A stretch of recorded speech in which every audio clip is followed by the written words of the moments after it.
Welcome back to the Veracious Podcast. It's your boy checking in, Anwar here. And today we're going to talk about white scammers in America. This is one of my favorite topics because this really essentially talks about how white people are able to rise to the level of billionaire status while they're scamming their investors, society, the average working American family. They're able to rise to this level. The system protects these people. And we're going to talk about three individuals today. We're going to talk about Bernie Madoff. We're going to talk about Elizabeth Holmes, and we're going to talk about Sam Bankman-Fried. So white scammers in America are protected, praised, and paid. The illusion of neutrality. Let's be clear from the beginning. This episode is not about hate. I'm not hating on anybody. Get your money, secure your bag, but do it legitimately and do it legally, and do not harm those that you're getting your bag from. It's about a history and systems and receipts, because America loves to tell us that success is earned and that failure is personal. But the truth is a lot quieter and louder. And at the same time, some people don't beat the same system. They're carried by it. We're going to talk about our first guy here. Some of the crimes don't get chased. Some they get explained away. This is the Veracious Podcast, and today we're talking about the richest scammers in America who don't just steal money. They stole time, trust, futures, and walked away freely because the system recognized them as its own. Number one, we're going to talk about Bernie Madoff. Madoff with billions he stole from them. Our chief investigative correspondent, Armin Katayan, has the story. A financial titan and former head of NASDAQ, Bernard Madoff is alleged to have lost upwards of $50 billion in investor funds. That was before senior employees, believed to include his own sons, turned him into authorities. From exclusive Palm Beach country clubs to the Tony Upper East Side of Manhattan, victims of the fraud, many who had invested millions, are reeling. These are people who are wealthy individuals who are now looking at utter devastation. According to the criminal complaint, the monumental fraud centered around a secretive, high-end investment advisory business, separate from Madoff's multi-billion-dollar trading operation, a business overseen by Madoff. The FBI alleges Madoff recently confessed to high-level employees he had been running basically a giant Ponzi scheme for years, a reference to the infamous Italian swindler Carlo Ponzi, whereby one set of investors are paid sometimes unreal returns out of money received from another. When two agents went to Madoff's apartment on Thursday, he reportedly told them there was no innocent explanation for his actions and that he expects to go to jail. I think many people were seduced. Hedge fund advisor Jim Voss considered investing his clients' money with Madoff, but didn't like what he saw. We looked at the returns and said they're simply too good to be true. The 70-year-old... Can you imagine amassing that large amount of wealth? Bernie Madoff, he was the face of trust. This man amassed $65 billion. Let that number breathe. $65 billion. He had one of the largest Ponzi schemes in American history. And here's the part that should never be forgotten. The SEC was warned, not once, not twice, at least 6 formal times. A whistleblower handed them the math, the evidence, and the blueprint, and the system overlooked Bernie. I want to ask my Veracious podcasters out there, why do you think the system did not look into Bernie Madoff after 20 some odd years of scamming people, of not having any real investments, not having any real returns on people's money? People were donating billions of dollars to this guy, and not at one point in time did anyone think to look into his network or his profits. You saw right there in the video that they talked about how his profits and his returns were so high, it just raised suspicion. But ultimately, it didn't begin raising suspicion because they never really looked into him because of his skin color and how he was protected. This man's whole life was a lie. This man was able to buy homes in the Hampton on a lie. This man was able to buy private jets with a lie. This man was able to access unlimited credit cards with a lie. This man was able to own penthouses in Manhattan with a lie. This man was able to own Bentleys, Ferraris, exotic vehicles with a lie.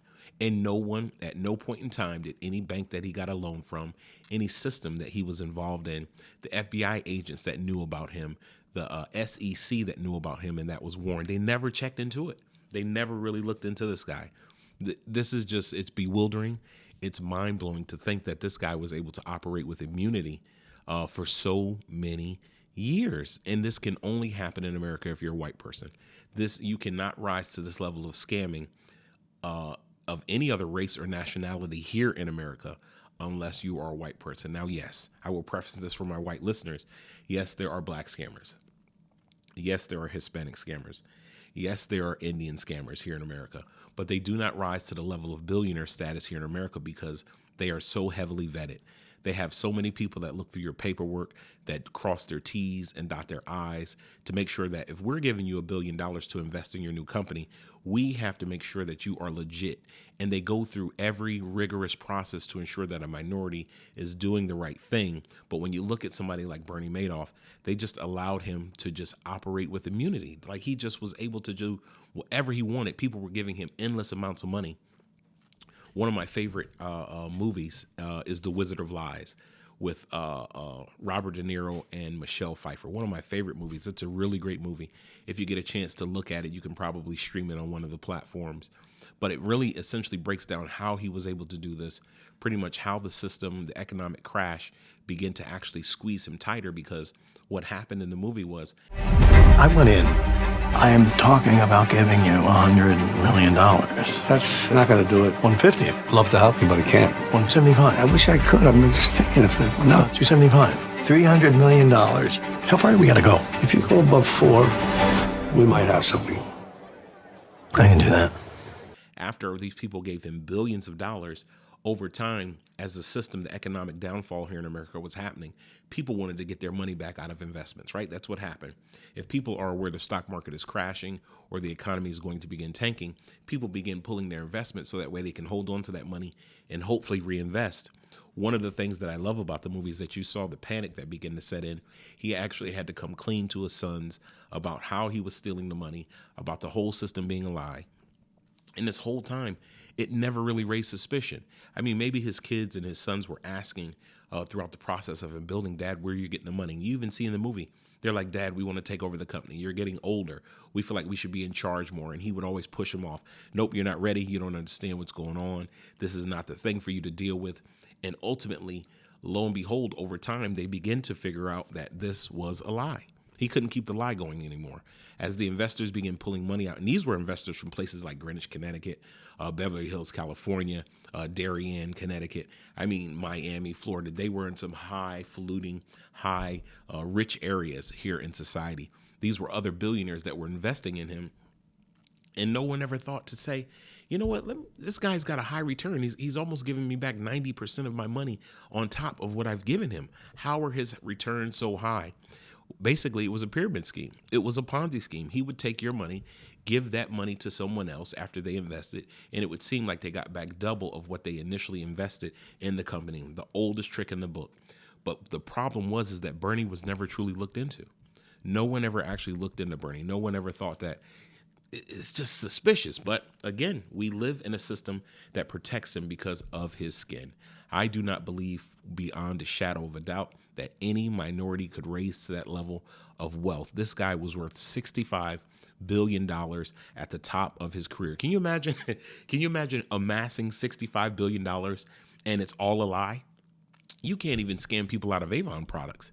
You can't even scam Macy's out of $100 bottle of cologne without stealing it and police being called and them coming to your house and serving a warrant and arresting you over $100 bottle of cologne. This guy was able to amount a large amount of money.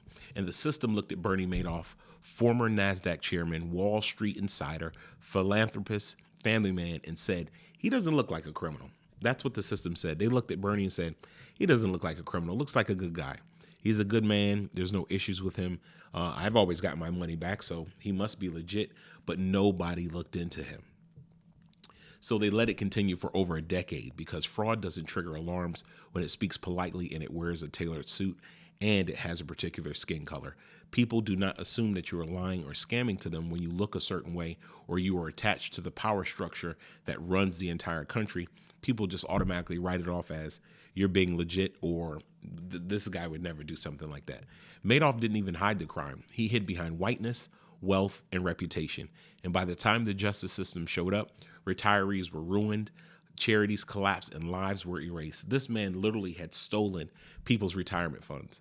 People had invested their entire retirement savings with him. $1 million people had invested. And you see in the movie, The Wizard of Lies, some people were unaliving themselves. Some people were in nursing homes and they were reliant upon that money. He is a very, very interesting criminal. So if you get a chance, watch that show, The Wizard of Lies. One of my favorite movies. I can't express it enough. It's really great, but it's crazy that this man could actually pull this type of thing off. I don't know. I'm bewildered. But again, that is Mr. Madoff. Our next fraudulent billionaire that we're going to talk about is somebody else who piqued my interest was Elizabeth Holmes. She used confidence as currency. If you guys remember who Elizabeth Holmes was, she built a $9 billion company with technology that didn't even work. I'm going to repeat that again. She built a $9 billion company with technology that never even worked. Who could you go to? Who in your life could you go to? White, black, or indifferent? This doesn't matter. Who could you go to and ask for $1 million to invest in a business, and they have not vetted you thoroughly to ensure that the $1 million that they're giving you is actually a good investment? One. The other part, two, is that they're giving you this $1 million with the idea or the understanding that the product or the idea that you're coming up with actually works. I don't know anybody I can go to and get $1 million from. If I went and got a loan from the bank for $2,000, they would want my firstborn child probably. They would do so much investigation, making sure I can pay it back, checking credit scores, seeing that I'm paying my college loans on time. They would do so much hard work for $2,000. And she was able to raise $9 billion. I want you guys to watch this video. Check this out about Elizabeth Holmes. Holmes has come to an end. The former CEO reported to a federal prison today for defrauding investors out of hundreds of millions of dollars. CBS's Janet Shamlin reports the 39-year-old was once called the nation's youngest self-made female billionaire. These were the last moments of freedom for Elizabeth Holmes as she entered a Texas federal prison. It's where she'll spend tonight and potentially the next 11 years. A stunning fall from grace for the one-time tech superstar. We'd like to see a world in which every person gets access to this type of basic testing. Holmes sold a promise that a single finger prick would overhaul blood testing. Her startup Theranos seemed poised to revolutionize healthcare, and she raised close to $1 billion. Every time you create something new, there should be questions. Then it all collapsed.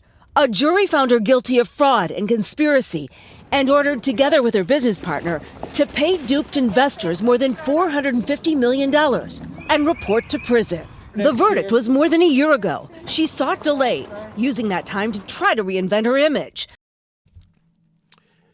Theranos promised a drop of blood could diagnose a disease. Yes, one drop of your blood, prick, put it in the machine, and it would be able to diagnose any disease. No one thought to check that out. None of the investors who gave her this amount of money thought to check that out. No billionaire who sent over a $100 million investment, $2 million investment, thought to see if this actually worked. But the machines failed. That's the thing. No one thought about it. The machines failed. The data was fabricated. Patients were misled, and yet she was still protected. Why? Why was Elizabeth Holmes still protected? Tell me that. This lady was able to amass $4.5 billion all over a lie, all over a scam. She even had a deep voice. Yes, once you begin starting a process, of course it's going to be questioned. That wasn't even her real voice. You gave this lady $1 million and she wasn't even using a real voice. She literally walked in and asked investors with a disguise. She would wear the black turtleneck. She basically mimicked Steve Jobs when he would be on stage with the black turtleneck, the jeans. She basically took his playbook and used a fake voice in order to scam people out of millions of dollars. Why? Why was she never checked on? You know why. You know the answer why. Because she was white. That's the reason why she was never really checked on. That's why no one ever thought that giving her $1 million, $2, $3, $4, $5 million was ever a problem, because that whiteness protected her. Because she sounded like innovation. She looked like a genius. She was surrounded by power. Her board included some powerful people. Former secretaries of state, some military generals, billionaires, and Stanford credibility. How do you even become friends with these people and you know you're telling a lie? How does that even happen? Like, my mind is kind of blown by this process, because how does one even get to that level of sitting in the room with these people and you have no credible knowledge or information or no viable business that actually works, and you're sitting at the table with some of the most powerfulest people in the United States? They trusted her because of her skin color. That's what allowed her to reach this level. Employees screamed internally, scientists were warned externally, and journalists chased the truth. After a while, things started getting hot. People wanted to know what was going on. They was like, this isn't adding up. It's not making sense. She is up to no good. This is ill-gotten gains, but still people continue to invest in her. She made the Forbes 400 list of the most wealthiest people in the United States.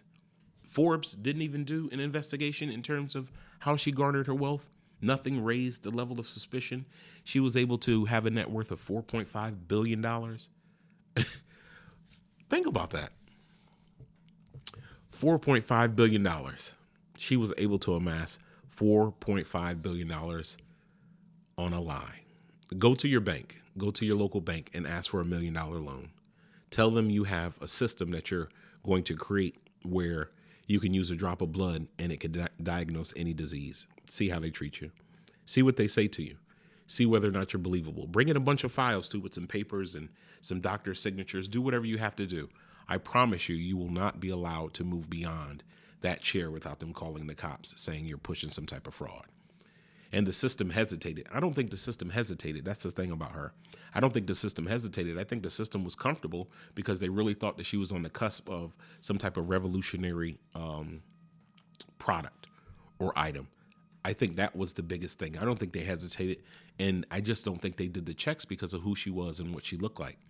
The problem with her was because her confidence replaced evidence, because vision replaced verification. She wasn't stopped until people were already harmed. In America, charisma buys time, and time buys billions of dollars. I struggle with that statement that time buys billions of dollars because I got some time. I don't have the billions of dollars, nor do I think any investor would give me $1 billion without there being some type of concrete results. You know how deep they would check me out if I told white investors I had a device that I could prick your finger and put it inside of a machine. And they probably wouldn't even invest initially. They probably would take the idea and steal it. That seems to be the common thread in America. But what I'm saying to you is I do not believe beyond a shadow of a doubt that I could tell them that I can prick my finger and put it in a machine and that it would determine what type of diseases a person would have now or either in the future. Just another wild story, another common thief, another scammer here in America that was allowed to amass billions upon billions of dollars. We got one more for you guys. How are you guys enjoying it? You enjoying it? What do you think about this? I hope your gears are turning about this process and how America truly works. You just gotta understand that this system is rigged, that it only works for a small few, and that if you look a certain way and you conduct yourself a certain way, then that this system will feed into your delusion. Our next person up is called Sam. His name is Sam Bankman-Fried.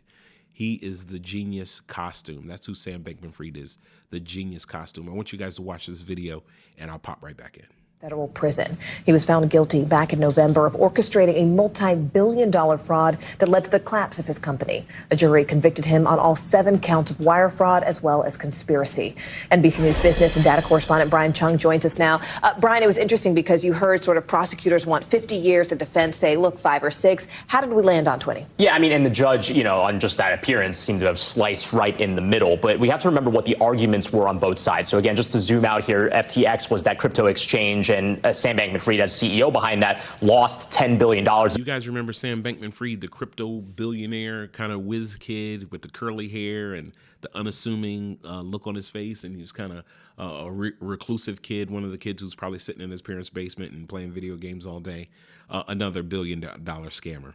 Sam Bankman-Fried was allowed to amass up to $15 billion.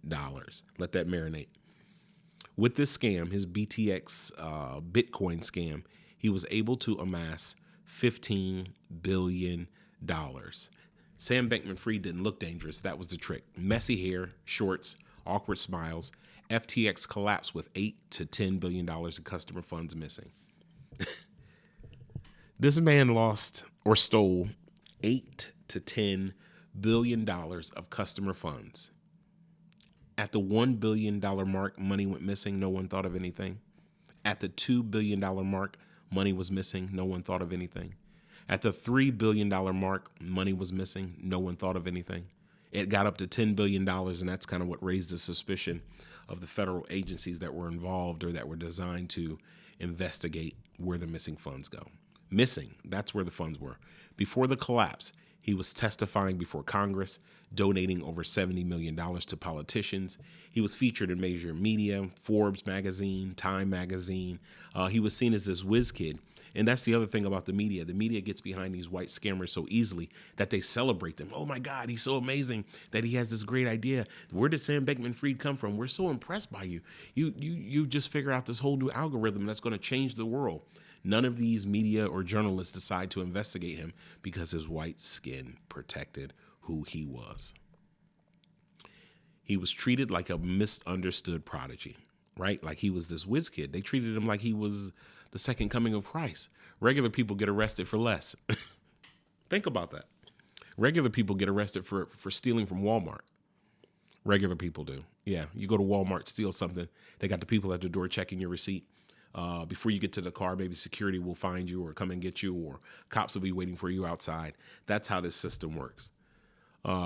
He was on different interviews. They upheld him. ABC News, CNN, Fox News. They all had him up there, right? He's sitting up there with that little ticker going across the little ticker tape going across the actual screen at the bottom, showing all the different stocks and the money and how Bitcoin, he was making so much money. And nobody from Fox News or CNN decided to let's look into this guy. That there's something wrong, or do a Freedom of Information request, FOI, to figure out where the money was coming from, how he was so rich, why so many people were donating to him, why he was never under the guise of suspicion. Because the system doesn't fear what looks familiar. That's the thing. That's why all of this works. The system does not fear what looks familiar. That's why we have all these child predators here in America. We have all these other people that are breaking the laws in America. We have the corrupt law enforcement, corrupt government, but people don't fear it because it looks like them.